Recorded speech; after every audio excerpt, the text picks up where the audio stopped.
What's going on, guys? My name is Jendy from Long Island, New York. My name is Joey. I'm 22 years old from Long Island, New York as well. And we're here to start this podcast. At the time of this recording, we honestly don't really know the name of it, but we felt that it was something we wanted to do. Talk about everything business, life, personal development, relationships, finances, entertainment, cars, all the good stuff, man. There's not really any specific thing that this podcast is going to be about. But we're looking to create a positive environment here and essentially just go ahead and talk about life.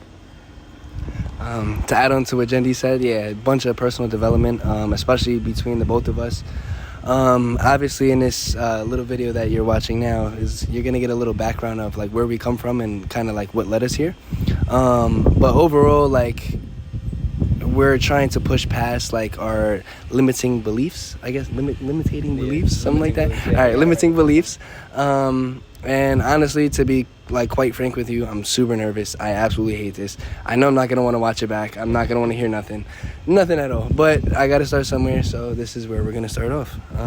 But it should be a bunch of good content coming to you guys as long as we can stay on top of it and stay motivated to continue going. But I'm excited. I can't wait to see where this brings us. All right, so Jendy, do you want to give us a little background of where you come from and why you're here? Yeah, for sure. First and foremost, I didn't even mention how old I was. I'm also 22 years old. Joey and I actually grew up together. From a small town, the vibes. But small world for real. The reason that me and him have stayed connected, is the fact that we both, want really similar things. And that stems from the background, the way we've grown up and, the things we've been exposed to. It's like we want a life greater than just the average life. We want to be able to do things not only for ourselves, but our family members greater than the average person, and that's a big driving force for me. Growing up, my parents didn't have much money. We were just barely getting by. Sometimes we didn't even get by, to keep it real with you guys. And it was definitely a grind seeing my mom hustle the way she did to provide the way she did.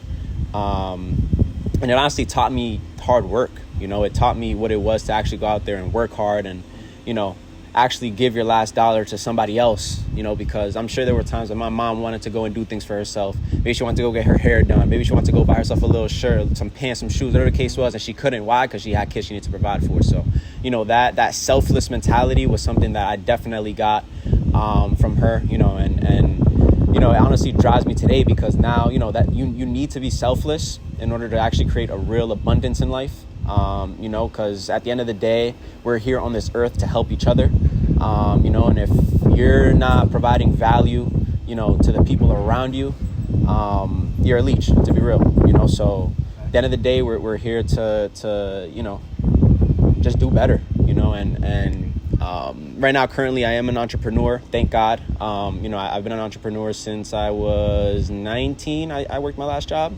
so it's been about 3 years now. It's definitely been a grind, but again, those qualities that I got from growing up helped me get to where I am right now, because it was a grind. I have a automotive shop here in Long Island in Island Park. Visionary Auto, the vibes. But I started in the driveway, started mobile detailing. Like I had, I knew I wanted it to become big, but I had no idea how big it was actually going to get in such a short amount of time. But I showed up every single day. It didn't matter if it was raining, if it was hot, if it was cold, if the sun was burning, it didn't matter. Like outside working, servicing, making sure I provided great customer service to my clients. And thank God, fast forward 3 years, I'm actually entering year number 2 of having my shop. So things have been, a lot of ups and downs, of course, just as in business and in life, but I wouldn't want to be anywhere else. All right. So I have a question for you, Jendy. What made you want to start your shop? Like, what made you want to start providing and doing everything that you do now, right? Like, what led you to this day? So, to be transparent with you, I pretty much got raised at my grandma's house around all my uncles and cousins. So the whole idea about wanting to even be in the automotive world stemmed from there because I used to grow up being a little 4, 5, 6-year-old kid watching my uncles and cousins pull engines out Hondas and build Hondas and loud cars and, going fast, whatever the case was. I loved that adrenaline. You know what I mean? Like I loved hearing the car turn on and them speed off, whatever the case was. So since little, I just had that love for cars. And that love honestly just kept growing and growing and growing. And since I've always been a car enthusiast, since little. I was literally when that kid, I was 10 years old in my mom's car in the back seat, calling out every car. Look, that's a Honda Accord. Look, that's a BMW 3 Series. Look, that's a Mustang. Look, like all the cars, so like that's really where that love came from, for the cars. And one thing that my mentor told me at the time before I actually started my detailing company was that you should try and find something to do that you actually have some sort of love or passion for. Reason being is that when the times get hard, you need to have another reason to keep going, right? Because obviously you can't depend on the money, because the money isn't always going to be there. Can't depend on motivation, because the motivation is not always going to be there. So you got to just have that drive behind it, the discipline, of course, but the fact that I actually loved the cars and loved what I did is what helped me when I would be out till 12 a.m. at night working on a car. I didn't care because I loved it, so that's really where all that kind of stemmed from. And then wanting to provide really just came from just always kind of wanting a little more out of life. I'll never forget this feeling. I had a neighbor that always had the latest games, the latest consoles. Game came out, the next day he'd have it. Parents take him to. We all knew somebody like that. Had to go to GameStop the next day, grab the game, and I was just like, damn, I'm still sitting here with my last generation console, all the old games. I haven't, my parents would buy me a game every once in a blue moon when they can afford it, so that feeling of just I would love going to their houses, they always had the latest stuff, and I never felt, and it was never really jealousy, and it was never really feeling bad for myself. It was just more so damn, I kind of want this for myself, I kind of had that feeling. And that drives me a lot to this day as well, because it's bro, I don't want to feel like I can't provide something for myself. I always want that freedom is really what I'm trying to say. I want to be able to go out there and if I see something that I would like, something I like to experience, whether it's $1 or whether it's $10,000, I want to be able to do it. You know what I mean? So, that's really where a lot of that came from. Yeah. Now, can I ask, growing up, what were things that interest you, outside of the cars? What was your day-to-day life, growing up as a kid? So I know a little bit about your family and, that background, but as far as, you, yourself, right? If you were to put yourself in, 8-year-old Jendy's mind, what would be going through your mind? What would be your worries? What were things that you were interested in doing? And, what was your focus in life at that time? Okay. It's going to be a little bit of a hard question to answer because I honestly don't even remember for real when I was 8. But yeah, not for sure. I mean, when I was 8 years old, or even around just that age, my day to day honestly really just consisted of I feel I'll say it consisted, I feel of making my parents happy, kind of just doing what they wanted me to do in a way.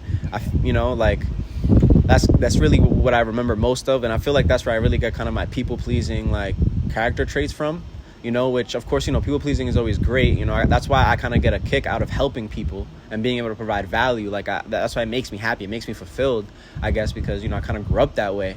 But for me, it was kind of just making sure that I kind of did the right things, make sure I was doing good in school, make sure that I was kind of just being respectful, and just, kind of just being a good kid. I mean, when I was, I didn't really have to worry too much because I at least, even though we didn't have the most, I definitely had what I needed. I could never say I went hungry.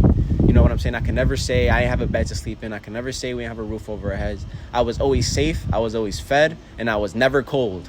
You feel me? Or hot. You know what I'm saying? So, I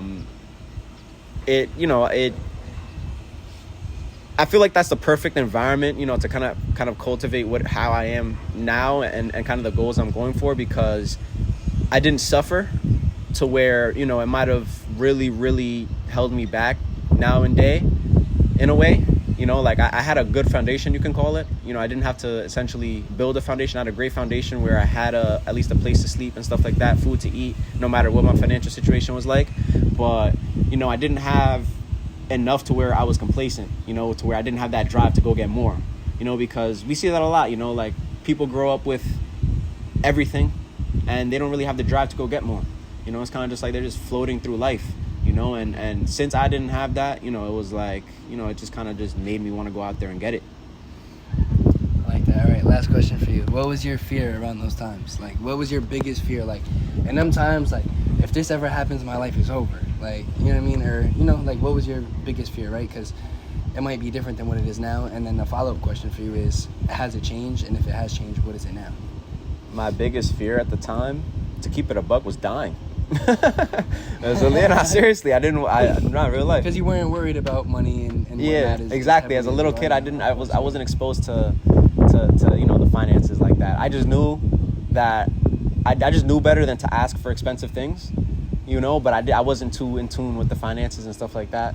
But I feel like death was really kind of like that thing for me. Like, I just didn't want to die, or even see any of my family members die. Like, that shit would have broke my heart. You know what I'm saying? So, and it's definitely changed now. Now I'm not afraid of death at all. Like, for me, a lot of it comes from faith. Like, God is going to do what he wants to do when it's time to do it. So, you know what I'm saying? For me, I just go ahead and live my life, make the best decisions I can make.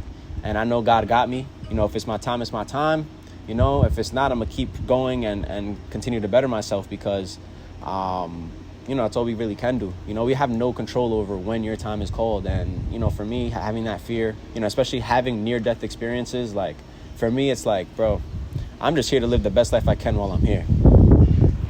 Mister, 2 days ago, I crashed my dirt bike and fell on top of me. No. I actually almost died that time too, low key. Almost got ran over by a car. Yeah, it was bad, but talk about that later.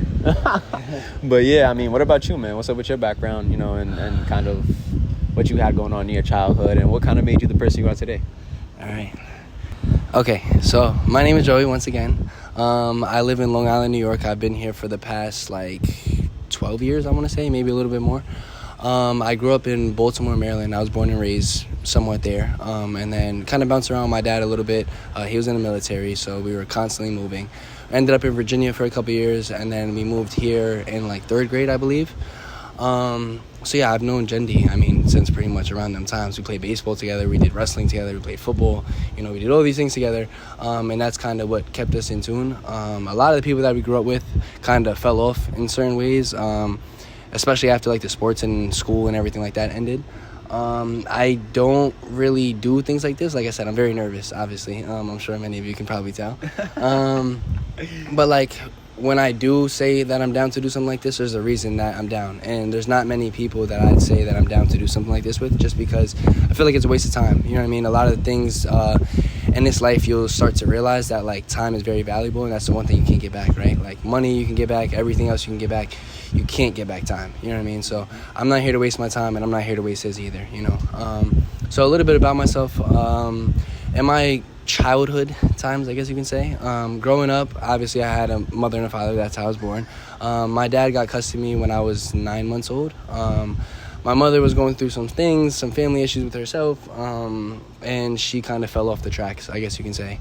So it was me and my dad growing up. My dad was somewhat of he was a great guy, but he just couldn't keep a wife, put it that way, right? So that was something that I had to learn in the future as well. But, so I kind of had a few stepmommies and things like that, until he finally settled down with one that he had met in the Navy.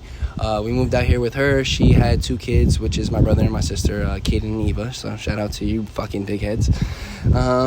Anyways, but yeah, so growing up, not to say our household was broken, but the household inside of me was broken, I guess you can say. I had love coming from her and my siblings and my dad, but and especially my grandma, can't forget her. But I never had that full family structure that I wanted. We didn't have dinner at the table many times. I didn't have my real mom there. I didn't have my other siblings there. It was just always very broken, more so within me. I feel because my mom wasn't there, I always longed for her love and her affection and everything like that, and I never got it. You know what I mean? Every time I tried to get it, I just got hurt worse and worse every single time. So I felt that kind of led me into a downward spiral as I got a little bit older. I grew up angry. I grew up fighting. I grew up, not to say the best kid. I wasn't the worst. I was in all honors classes. I was in all AP classes, just as Jendy was, So we were great kids in school, but I did mess up outside of school just because, I couldn't control myself. You know what I mean? I didn't care too much, I guess you can say. Like, it was always about everybody else, never about myself. And I feel like the reason it was like that is because of my mother, right? So as the years went on and I got a little bit older, about 12 years old, my dad started drinking, like, very heavily. He always drank when we were growing up, but he started drinking, like, a lot worse. He got into things with my stepmother at the time and with my little siblings. They ended up getting a divorce. He continued to drink and drink and drink. And I was always home alone. He was an air marshal, so he was always gone. Like, the family structure just got even worse, right? So, like, I got even more angry. I started doing even more dumb shit. And it just, like, kind of, it continued to go. I ended up graduating high school a year early, not necessarily by choice. Thank God I took them honors classes and everything, but I got in trouble at school. I was always a hustler growing up. I'm kind of bouncing all over the place, but I was always a hustler. In middle school, I was selling candy, getting suspended for selling candy in school, right? High school, these things called carts came out, right? Like, I always wanted money. I never wanted to ask for nothing from nobody. I always wanted to pay for my own stuff. And, of course, I wanted the best of the things, right? Just like Jendy said, he wanted the new PlayStation. He wanted the new Balenciagas and the fucking everything that you don't really need, but we wanted it, right? We were young and we were stupid. So I was doing everything I could to, make money and not have to ask for nothing. And like I said, my father wasn't too present, and it was just me and him. So I started selling these fucking carts, and eventually kind of caught up to me. Not necessarily that. I didn't get caught. I was actually pretty low with it. I got caught another way. Somebody said that I had something in my bag that I wasn't supposed to have, more so a weapon. Mr. Ramirez actually pulled me out of class, and he dumped my bag out, and fucking, it was over, dude. So they expelled me for the rest of that year. It was the beginning of 11th grade. So my dad's like, fuck that, like, you're going to the military, like, fuck this, you're not doing this, whatever. So I signed up for the Navy. I started working out with the Navy SEALs to get my SEAL contract because growing up, I did everything for him, and that's what he wanted me to do, right? He wanted me to be fucking 4 different sports all year round, and, everything I did was for everybody else, right? It wasn't until I was right about to leave to the military, I finally got my SEAL contract. I was about to leave, and COVID hit. So they shut down the ship outs and everything. Like, nobody was going to the Navy at the moment. And me and him were butting heads real bad. And I just said, fuck it. I'm like, I'm not dealing with this no more. I was getting my ass whooped at 16 years old. You know what I mean? Like, I'm going to, bro, I'm going to school and, like, fucking, bro, even 5th grade, I never forget Tristan, right? I brought him to the bathroom, dude, in 5th grade, Plaza Elementary. And I'm like, yo, dude, like, I can't fucking walk. Like, look, like, no homo, like, look, you feel me? I showed him my ass cheeks, bro. Like, you could see, like, the studs from the belt. You could see, like, the black and blues, like, the lines, bro, up my back. Like, yo, fucked up, right? I'm like, bro, like, so at this point, bro, 16 years old, I'm not going for that. I'm fighting people bigger than my dad. I'm not, like, what? But you're my dad, so I'm not going to do that. You know what I mean? But I'm not going to take it either. So I left, and then that's when it was kind of all up to me, right? It was up to me a little bit before that because he was always gone. It was just me and him. But after that, like, now, all right, now credit comes into play. Now, fucking finding apartments and paying the bills and making money and being a little bit more mature, right? So I kind of had this from growing up, right? By force, not by choice, which is a blessing and a curse, right? At the end of the day, like, I fight a lot of demons to this day because of things like that. But at the same time, like, I am who I am because of that. So, I moved out, man, and that's when, like, the whole, like, entrepreneur mindset kind of switched over, right? It went from, like, hating the world and blaming everything on the world. Like, why doesn't my mom love me? Why didn't I get to go to the park with my family and play on the slide and shit? You know what I mean? Like, all these things that were, like, always such a big issue for me growing up, like, began to kind of fade away. And I began to kind of be like, all right, like, the thing is, either I can harp on it and I can sit here and fucking live in the past and, hate everybody and, like, or I can try to change it, right? So it got to the point where obviously that didn't change overnight, right? There was one day I was going through like a year and a half stretch right after COVID. It was probably like 2022, 2023, maybe like somewhere around there. And bro, I felt like I was living the same day over and over. Like, I literally felt like there's a movie about that shit. But like when you wake up, it's the same day, and you start to realize it's the same day. But it's like, I can't escape it. So I felt like that for like a year and a half, dude. And I was like, bro, what the fuck? Like, you know what? Fuck this. Like, at the time, I was, paying the bills, right? But I wasn't working. I was in the street. I was doing things that I shouldn't have been doing. But I was like switching the mindset. I always said like, all right, I'm gonna be in the street. I'm gonna do what I'm not supposed to do right now, so I can have X amount of money, so I can open a business and I can be good for the rest of my life. And I can change over and I can have a family and I can love them and I can be there for them. I'm not always gonna be going. I'm not gonna be drinking. I'm not gonna be fucking smoking crack, and you know what I mean, like all these other things that like I seen growing up, you know what I mean, like I knew I wasn't gonna do that, and that's where it all changed, right? So now I need a business, I need money, I need all these things to happen, I need to change internally, right? I need to learn how to love myself and not do everything for everybody else. Like, everything just kind of came crashing down, bro. And, like, I started to realize it slowly, but I was still in depression. I was still living the same day over and over again. And I'll never forget this day. I was driving down Sunrise Highway towards Freeport. I was in Belmore by the AutoZone. You know what I'm talking about? Or Belmore Merrick right there, right? Yeah, facts. Man, bro, I can't even remember what car I was in, dude.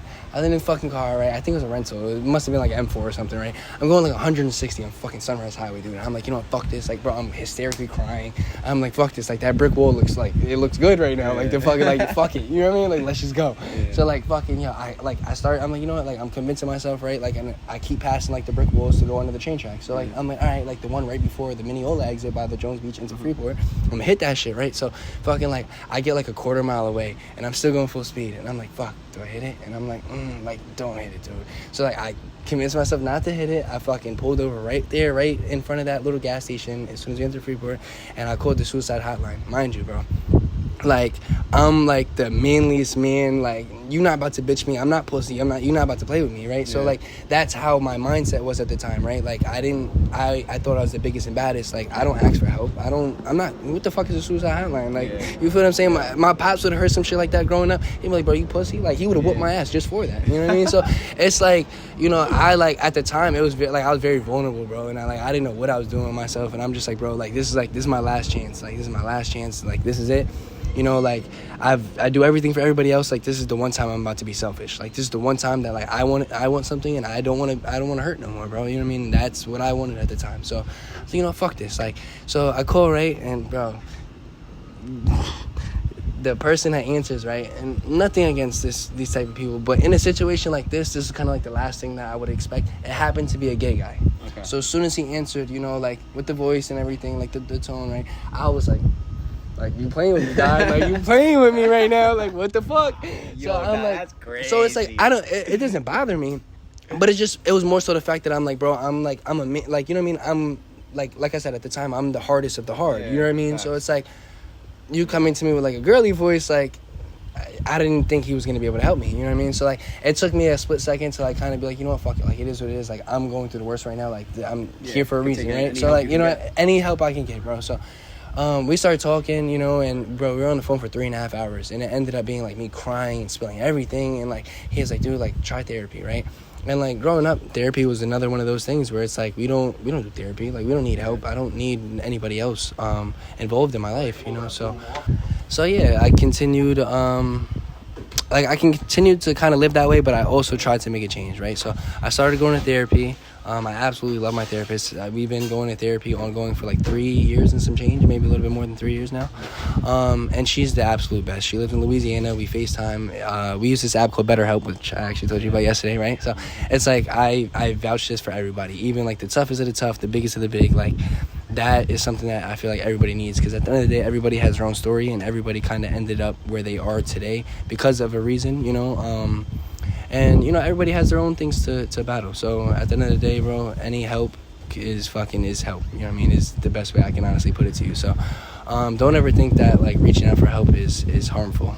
I'm kind of dancing right now. But, so yeah, basically to tie that back in, like, I'm all about personal development and, like, trying to figure yourself out and, like, trying to strive for better, right? Because, like I said, I was locked in that mindset where everything, you know, is done to me, not for me, you know what I mean, type of thing, and I needed to change that around. So, you know, we go to events and we do these things. We go to mentorship meetings, and, you know, we're trying to start this podcast to, you know, not only continue to help ourselves, but maybe one day somebody will kind of, like, jump in and be like, hey, like, guys, you help me too, you know? And, like, that's my goal in life, not only to be successful and have, like, you know, multiple businesses and money and a happy family. Like, my goal in life is to help people, right?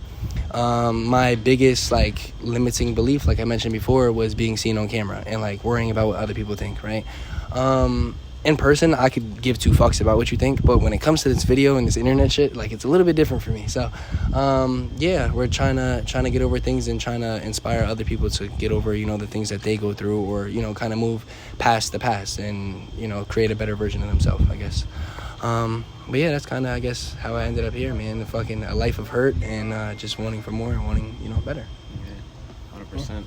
I mean, he he said it, you know, like that's a big reason why we're doing this, is because we want to be able to provide value, you know, to anybody that's listening, anybody that can be in similar positions, you know, because imagine, for me at least, like, it's unfathomable. Imagine you just wake up and you're getting messages, or people are telling you to your face, like, yo, like, you really made an impact in my life, like, just by watching you. You know, we're just doing our thing. We're just here talking, having a conversation. You feel me? And it's a great feeling, you know, and a great impact that we'll be able to have just by doing us, you know. And that's really the whole goal of this podcast, you know, is to just be real, be raw, be transparent, go over our experiences, and, you know, essentially just grow together. Not only do I want it to be a podcast, but I want it, like, all right, so there's 2 people on Instagram. If you guys don't follow them already, follow them now. One of them, his name is Jimmy Darts, and the other one, his name is Bond Gives, Bond Gives, right? So those 2 guys, like, I want to do something like that. I've always wanted to do something like that. You'll get what I'm saying when you go look at that page. But basically, they give back, right? And they give back out of their own pocket, but they also give back through, like, the help of, like, their viewers and everything like that, right? So that's been, like, a big goal in my life. But like I said, I've always been scared of the cameras and what other people think. I do that on a day-to-day basis. Like, I give back to everybody. You know what I mean? Like, I've always been that type of person. I still am to that day. To this day, I mean to say.